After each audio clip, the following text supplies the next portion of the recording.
Percival Everett's James is what happens when you take the adventures of Huckleberry Finn, strip away the aw shucks boyhood nostalgia, and hand the narrative reins to the one person who actually deserved them, Jim. Or rather, James, because as we quickly learn, Jim's real name was never Jim to begin with. You know, classic white folks renaming things that weren't broken. This book is, in a word, brilliant. In 2 words, brilliantly subversive. And in 3 words, rate it now. What's the plot, Doc? So James is an enslaved man who hears that he's about to be sold down to New Orleans, which, spoiler alert, was never the place to be if you valued things like not being worked to death. Naturally, he decides to get the heck out of Dodge and ends up hiding in Jackson Island, where he bumps into young Huckleberry Finn, who is also on the run, but for significantly less horrifying reasons. A bad dad, and a case of mild teenage rebellion. If you remember Huckleberry Finn, a lot of what happens next will feel familiar. Riverboat escapades, conmen with a flavor for the dramatic and the occasional near-death experience. But this time, instead of seeing things through Huck's knife, gee golly, racism, sure is confusing perspective. We get James' take, which is significantly more informed, cutting, and because it's Everett, deeply funny. One of the biggest flexes of James is how it turns Twain's portrayal of Jim on its head. In Huckleberry Finn, Jim is often played for laughs or reduced to the wise old black man trope, spouting superstitions and offering moral support like a 19th century Yoda. In Everett's version, James is not only educated, he's multilingual, well-read, and a master of sarcasm. Honestly, the sarcasm alone makes him my hero.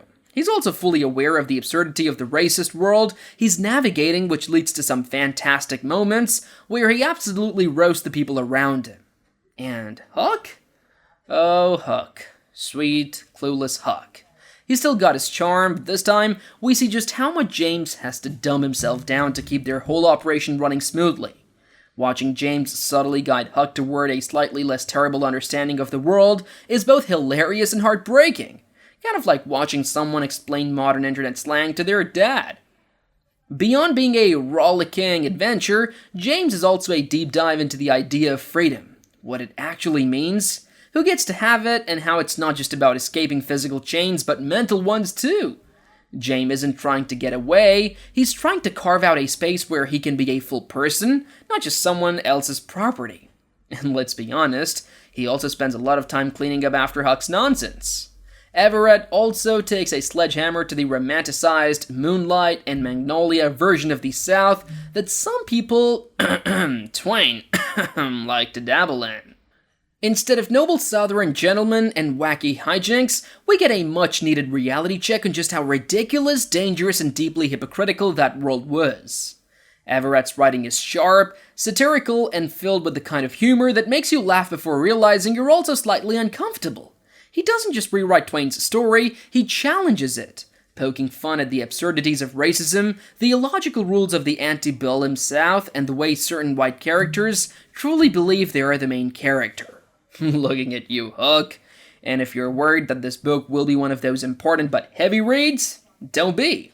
Sure, it tackles serious themes, but it does so with such wit that you'll find yourself chuckling even as you're shaking your head at the nonsense James has to put up with. Final verdict, rate this dang book. In conclusion, James is what happens when you give the smartest guy in the room the mic and let him finally tell his story. It's funny, it's biting, and it flips a classic on its head in the best possible way.